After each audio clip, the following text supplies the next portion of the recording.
folks, Daryl here at DJ's Workshop.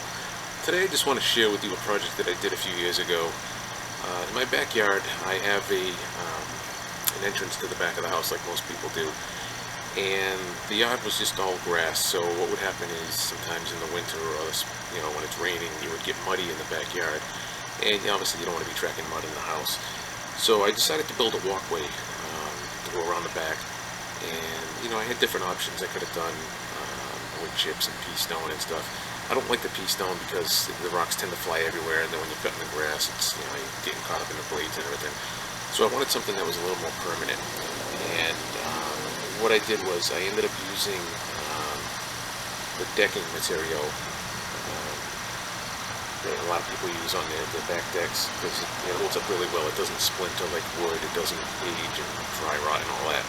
So like I say, I did it a few years ago. It's holding up pretty good, no issues. But I just wanted to show you what I did and how I did it, okay? Okay, so this is what I did here. And the way I did it was, obviously I figured out first where I wanted it to go. So I had it coming from the back of the house and then going around, and there's a gate that goes over that way.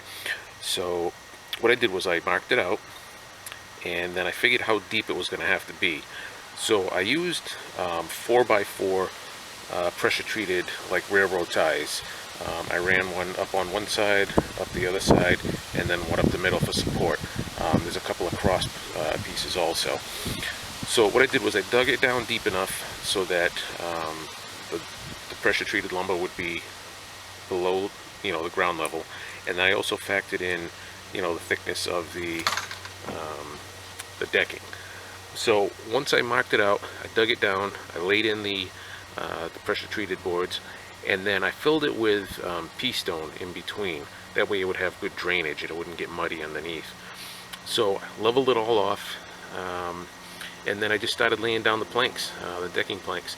And what I did was, to get that nice perfect gap in between each one, I just took a wooden yardstick that I had laying around, and I would lay one down, square it off, put the yardstick, put the next one, put the next one, put the next one, and that way it gave me a nice consistent even spacing all the way. And then when I get down to where it bends, then I just had to cut like some angle cuts to get around the corner, and then goes right outside the gate. So it worked out great. I mean, it's been here, like I say, a few years, no issues, no rotting, no peeling, no chipping, no splitting, none of that stuff. And come winter time, when it snows, I can just run a shovel across it. Cleans up really nice and easy. If you ever have to run like a wheelchair or something through the back of the house, you get a nice walkway to do it on now. You don't have to be bouncing over the grass and ruts and everything. So if anybody's thinking about doing this, I hope this gives you some ideas. It's worked out really well for me. So if you like the video, give it a thumbs up, a share, a like, and I'll catch you next time.